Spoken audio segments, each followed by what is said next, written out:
Hello, Madam Shamani. My name is Adam Imran, and I'm from MSUSP. Today, from this video, I would like to present you the assignment that you were given from us, which is Grandma's House. So, without further wasting any more time, me and my group members will record separately for us to make the presentation much more easier for us to conduct. So let's move on to the slides. As you can see, the group members of my name Lakshman, Yatish, myself Adam, Icha and Afi. So move on to the introduction. Poem analysis. This assignment focuses on analyzing Grandma's House by Pamela Mordecai. Pamela Mordecai, who you ask, is a Jamaican, but later on I will focus on her after this. So for the second part, the goal was to understand the poet's meanings from themes, structure, and emotion while identifying literal devices. So that's on. About the poet and synopsis. Pamela Mordecai is a Jamaican poet known for capturing themes and family and nostalgia. So who you may ask about Jamaica, Pamela Jamaica, Mordecai, Pamela Mordecai. Pamela Mordecai is a Jamaican woman who is a writer, short story, novelist, short story writer, and anthologist. She is known for doing and writing a poet, which is which is Grandma's House. Apologies. So for the synopsis part, the poem describes a cozy, love-filled home through vivid imagery, evoking warmth and cherished memories. Next on, the target audience. The target audience is, this poem targets on primary students, who actually, to be specific, 4th grade students. For the B part, the simple language, relatable theme, and rich imaginary make it engaging while teaching literal techniques. So what does this mean for this? For our target audience, 4th grade students have quite the imaginary minds, which allows them to read while imagining things. For example, you are in a car, and if they read in a car, they are on their own car. For example, some students will think they are on a Ferrari, like some students will think they are in a SUV. But for this part, they are thinking in their own grandma's house, which is a cozy place, a safe place, and which provides warmth, welcoming. So for this poet from Pamela Mordecai, suits for them. Moving on to the title meaning. Title meaning, which is literal meaning, for the first part, literal meaning, refers to the poet's grandmother's house, described small but welcoming. So for this part, Pamela Mordecai has a grandmother, or you might be okay, has a small house, but despite being a small house, it is a welcoming home for her and her family, which provides, although the size might be good, but it is much more cozy. For the B, highlights the physical features of the house, such as bedroom, hall, parlor, and garden. Where C part shows, despite its size, the house is full of life and warmth. For the B part, highlights, for example, for the garden, I'll take an example, just the garden. For our garden, although the size might be small, but it is full with flowers, has a well where the water source for the flowers to be watered, and for example, bees might be buzzing around taking pollen. But despite the size, it is a cozy home that feels alive from the inside. For the C part, shows despite the size, the house is full of life and warmth. For the warmth, it is feel like the house is livable. It's like, instead of a mansion, there might be haunted in some parts of the mansion. The house, it feels like when you go there, you feel safe. you feel there's nothing disturbing you, like a ghost, for example. For the metaphorical meaning part, A, the house symbolizes love, comfort, and security. As referred from the B part, C shows that despite the house size, it is full of life and warmth. But for the metaphorical meaning, it shows that although the house might be small, it is full of love, comfort, and security, which has lots of memories cherished in that one place, which also means to the B part of the metaphorical meaning, it represents a safe place where the poet experienced care and cherished memories. For Pamela Mordecai herself, she felt like this house of her grandma's feels like a cozy place that she feels instead of staying in a big city that has been constant, for example, burglaries atau rumah pecah, for example, and honks from vehicles from outside from her apartment.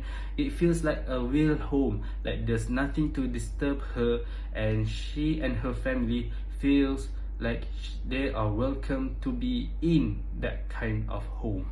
For the C part, C part reflects the idea that true happiness lies in the relationships and emotion shared in the home, not its physical size. So what does that mean? It means that for a small house, it allows family members to be more closer instead of having a big mansion that every part of family members, like for example, for the father, stay in this part of the mansion, and the mother stay in this part of the mansion, the son and sibling and etc. So for a small house, they know that they are in the same roof and they have a connection, that instead of staying further away, they are getting closer, and not physically only but also mentally or spiritually. I don't know what's the word, but you get my point. So this shows it is better to have a small house that gives your family a better quality of the relationship. That is all for me.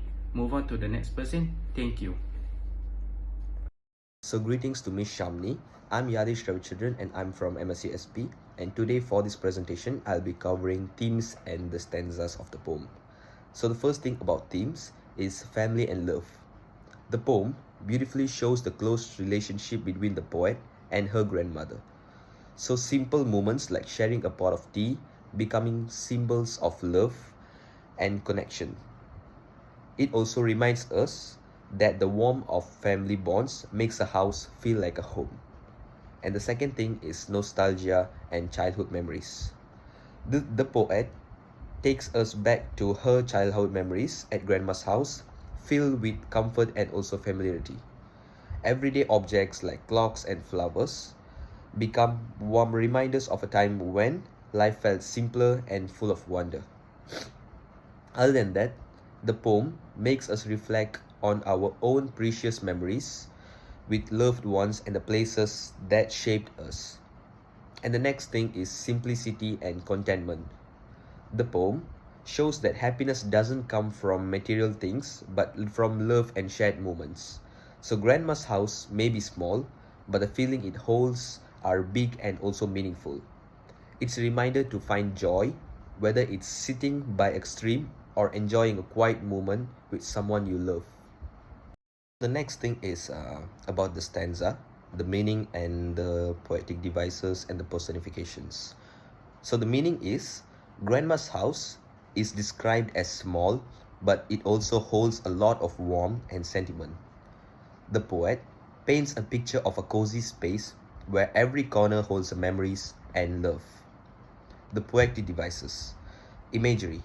The phrase "a parlor full of flowers" creates a sense of vibrancy and warmth, making the house feel alive and also welcoming. The personification is the clocks to tell the hours aren't just keeping time, they also symbolize the precious moment spent in grandma's house, highlighting the passing of time. And the next thing is rhyming schemes. The lines follow an ABB pattern, such as small, hall, flowers, or house, giving the stanza a gentle rhythmic flow that mirrors the poet's comforting tone. The next thing, mood. The mood is nostalgic and affectionate, capturing the feeling of cherished moments and the warmth of being in a familiar, loving space.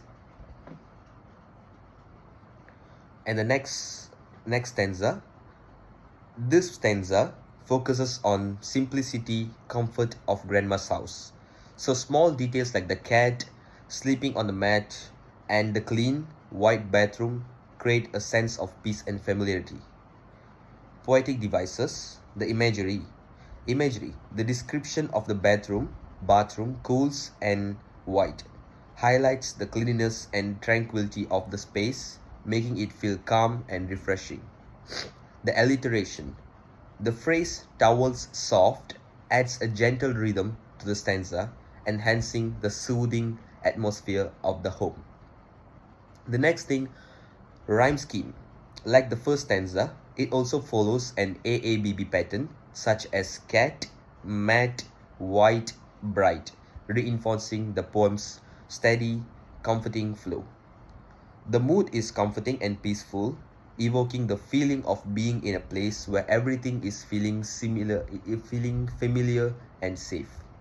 And the third stanza, this stanza emphasizes the house warmth and tradition. So the front door with a bell symbolizes hospitality and warmth, welcoming visitors with open arms, while the garden with a well reflects a sense of self-sufficiency and connection to nature. The image of sitting by a stream to dream suggests a place where you can relax, reflect, and let your imagination wander. The poetic device, symbolism. The garden with a well symbolizes life and tradition, reflecting the idea of nurturing and providing for oneself. The next thing is alliteration. The phrase sit and stream adds a soft, soothing sound, mimicking the calmness of the settings. The next thing is rhyme scheme. Again, the stanza follows the AABB pattern, where the bell, well, dream, and stream, maintaining the poem's gentle rhythm. And the last thing of the stanza is the mood. The mood is calm and reflective, inviting readers to pause and appreciate the beauty of simple pleasures and the peacefulness of the nature. That's all from my part. Thank you. Okay, today I'm going to present about stanza 4 in the guidebook that we did, which is the grandma's house. The stanza 4 interpretation. The meaning of the stanza 4, it shows the house as a treasure trove of memories. The poetic devices that it uses is imagery like bells, books, fans, and candles. The repetition is things, emphasizes variety and warmth. The rhyme scheme is AABB, which is wings, things, and handles, candles. The mood of this stanza is playful and nostalgic. For the fifth stanza, the meaning highlights emotional value over wealth. The poetic device is metaphor, like to share a pot of tea represents bonding. The irony is small house but large emotional impact. The rhyme scheme is also AABB, which is small call, tea, me. The mood of this stanza is loving and nostalgic too. Hello everyone, my name is Afiq Muazbir Muhammad Nizar, and today I will be presenting about style and technique about our poem called Grandma's House. So the style is a simple, descriptive language with rhythmic flow along with strong imagery and symbolism, and lastly repetition and alliteration create a soothing musical quality. So the second for the second slide is evaluation of the poem. Strengths. The poem is simple and accessible. The second one would be strong imagery and emotional connection. The witnesses for the poem is predictable structure and lacks complexity and conflict. That's all.